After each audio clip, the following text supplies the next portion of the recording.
let me down.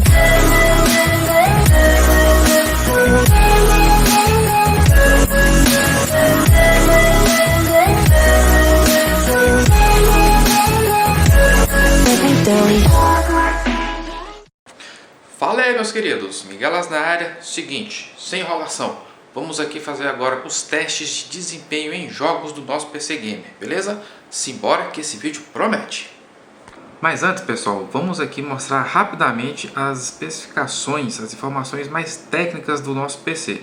Aqui no CPU-Z temos aqui o nosso processador, nosso Intel Xeon E5 V3, tecnologia de 22 nanômetros, aqui está o nome dele certinho, trabalhando a partir de 2.4 GHz, chegando aí até 3.6. Aqui está as instruções, bastante coisa, legal. Tá aqui, ó, 6 núcleos, 12 threads, bacana, show de bola. Um outro processador que possui essa configuração que é bem conhecido é o AMD Ryzen 5600. Agora eu vou fazer um comparativo com ele. Sobre a placa-mãe, plataforma X99, memória RAM 16 GB DDR4, trabalhando em Dual Channel. Por que Dual Channel? Porque eu só estou com 2 pentes de 8. Se eu tivesse com 4 pentes de 8, totalizaria obviamente 32 GB e aqui certamente estaria Quad Channel. Placa de vídeo, nossa Radeon RX 580 da AMD, usa tecnologia de 14 nanômetros, ela é de 4 GB, não é de 8, trabalhando aí a GDDR5, bacaninha. E agora vamos aqui à parte mais importante do CPU-Z, que é a parte de testes. Então vamos lá.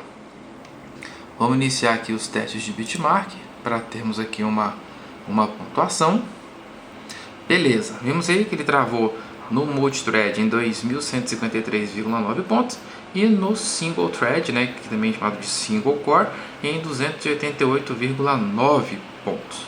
Vou aqui embaixo fazer um comparativo com um processador mais similar a ele, que nesse caso, gente, seria o mais próximo aqui, acredito, na minha humilde opinião, que é o Ryzen 5600 de 6 núcleos e também 12 threads. Bom, gente, olha aí a diferença do nosso Xeon E5 2620V3 para um AMD Ryzen 5600, que também é de 6 núcleos e 12 threads. Vocês podem ver que o Ryzen ele vai ganhar tanto no single core quanto no multicore. Por quê? Porque, obviamente, o AMD Ryzen ele é um processador bem mais recente, possui tecnologias mais recentes. No caso do nosso Xeon, ele é um processador, se não me engano, de 2014, se eu não estiver errado.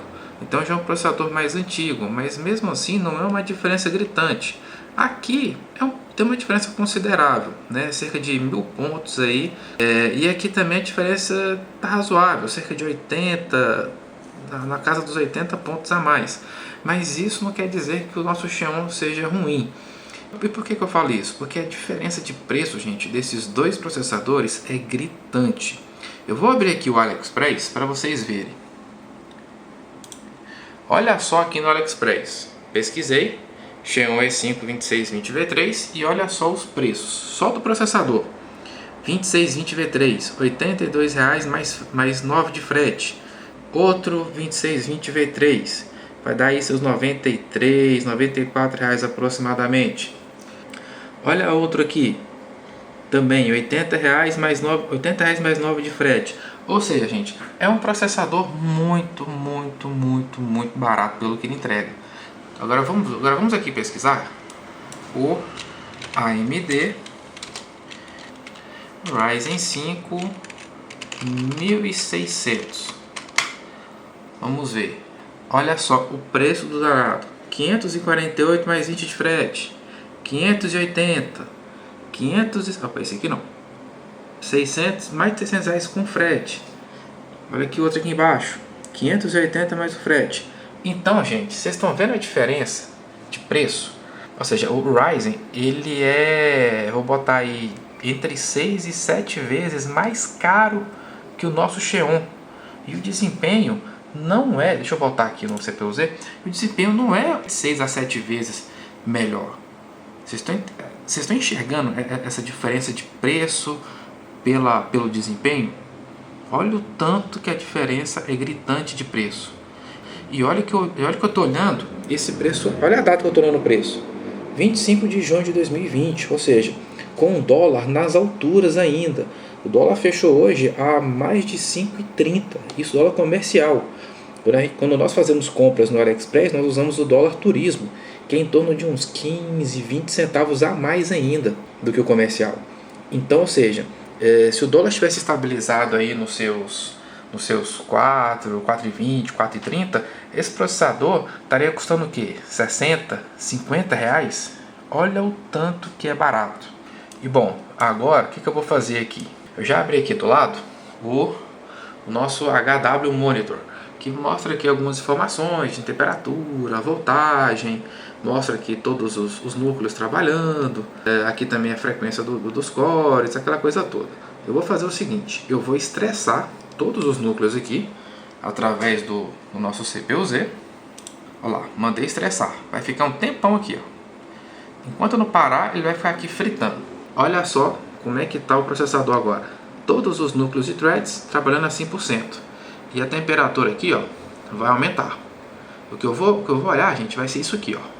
A temperatura vai aumentar e eu vou deixar aqui uns 10 a 15 minutos para ver até quando vai chegar. Eu já fiz esse teste antes, mas eu vou deixar chegar de novo para poder explicar para vocês. Pessoal, depois de... eu ia deixar só 10 minutos, mas eu confesso que ficou mais de meia hora. Continua ainda estressando, continua ainda em 100%, trabalhando aí a quase 2.600 MHz. E o processador tá ali, ó, sempre entre 57 e 58 graus. O que é interessante, tá? Eu gostei muito disso, acho muito legal ficar nessa temperatura. Se ficasse nos 70, 80, não seria uma coisa bacana.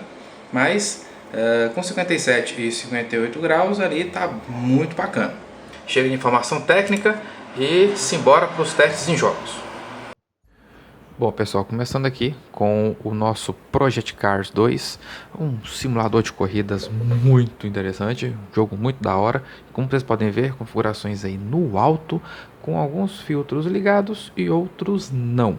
E o jogo tá muito bacana, tá bem fluido, tá dando aí travado em 60 FPS. Eu não consegui destravar para poder ficar acima disso, mas para mim o que interessa é 60 frames, então tá lisinho, tá redondinho. Quanto ao uso da placa de vídeo e do processador, a placa de vídeo está sendo um pouco exigida, trabalhando aí um pouco acima de 70 graus, e o nosso Xeon, gente, olha só, 25% de uso, chegando a 30, 35, ou seja, tá muito suave. E a temperatura também muito baixa. Agora no Fortnite, estamos aqui, como vocês podem, eu não filmei, tá? A parte ali que mostra as configurações, mas eu deixei tudo no médio, o que ficou bacana para mim, ficou bem fluido, a parte gráfica me satisfaz, eu não sou muito chegado a gráficos bonitos. E o jogo tá aí com seus 100, 110, 120 frames por segundo, às vezes cai para 90, mas mesmo assim para mim tá ótimo, tá bem fluido. Quanto ao uso da nossa RX 580, o uso também está sendo um pouquinho mais exigido, acima aí de seus 70 graus, na média aí de 90% de uso. Às vezes tem umas quedas, mas eu acho que deve ser alguma coisa do MSI Afterburn, não sei, ou do drive da AMD, não sei dizer. E o nosso Xeon tá aí na casa dos seus 50, 54% de uso. A temperatura manteve-se aí nos seus 58, 59 graus de média, gente. E aproveitando aqui o lance do jogo aqui, gente, olha só os tiros que eu vou dar aqui agora. Olha só as balas que eu vou acertar nos caboclos ali lá no canto. Espia, espia, espia. Pei na cabeça, viu só? Outro na cabeça. Eita, nós tá longe, hein? Prepara, de novo, de novo, de novo. Deitei o cara, gente. Olha só. Ei, rapaz, olha que eu não fiquei fã de Fortnite, mas o resultado ficou bacana. E o jogo tá aí, gente, bem fluidão, certo? O desempenho tá bacana. Só RX 580 e na avaliação geral que realmente tá um pouquinho exigida nessas configurações, beleza? Fique com a gameplay.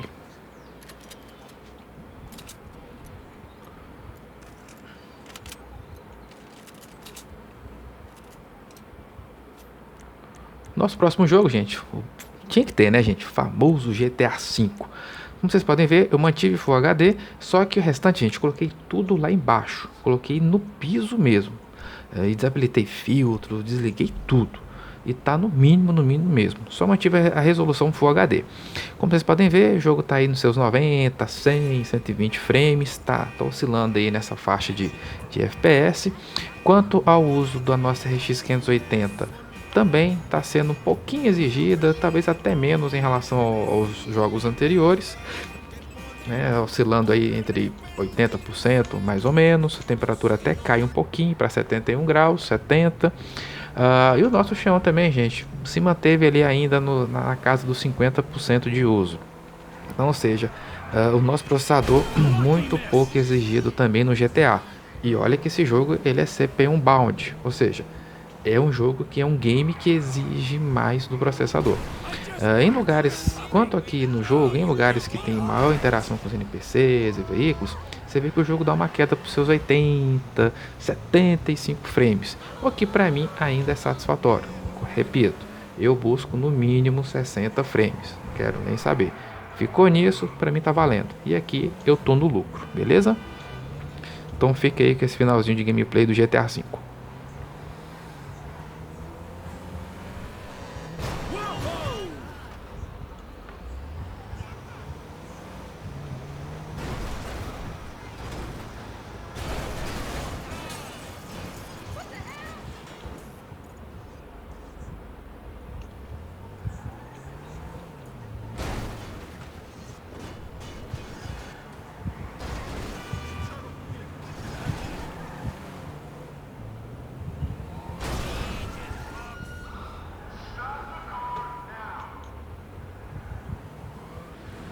Agora estamos aí no PUBG, esse é o oficial da Steam, não é nem o Lite, nem a versão mobile, esse é o da Steam mesmo, aquele pago. Como vocês podem ver, configurações todas no médio. E, gente, aqui a RX 580 fritou, mas fritou bonito. Como vocês podem ver, olha lá no canto, tá sempre ali, ó, 99, 98, 100%. Tem algumas quedas, mas eu acho que isso aí é do MSI Afterburner. Olha a temperatura, sempre ali a partir de 80 graus para mais. Então, realmente, no PUBG, a RX 580 sofreu. Ela, bichinha, penou. Então, na minha opinião, ela gargalou legal. E, como vocês podem ver, o nosso processador, na mesma casa, na verdade, aumentou até um pouco. Na minha opinião, aqui, na minha avaliação, aumentou um pouco o uso, ficando aí na casa dos, chegando a 60 e poucos por cento de uso. Tanto que a temperatura também subiu aí em média 1 grau. Isso em relação aos jogos anteriores. E o jogo tá dando aí na casa dos seus 100, 110 frames, às vezes cai para 80, 90, o que também para mim é super jogável, tranquilamente. E o gráfico também no médio continua muito bonito, continua me atendendo tranquilamente. Então fica aí um pouco da gameplay. Se vocês repararem, vai ter alguns momentos aí que o jogo vai dar um pouco de lag, um pouco de lentidão. Pode parecer o jogo, mas não é, tá, gente? Isso aí é por causa do OBS. Tanto que no jogo ficou fluido o tempo todo, não teve lag, não teve stuttering, não teve nada. Mas quando vocês verem isso daí, aqui agora no vídeo, é por causa do OBS, beleza? Fica um pouquinho com a gameplay.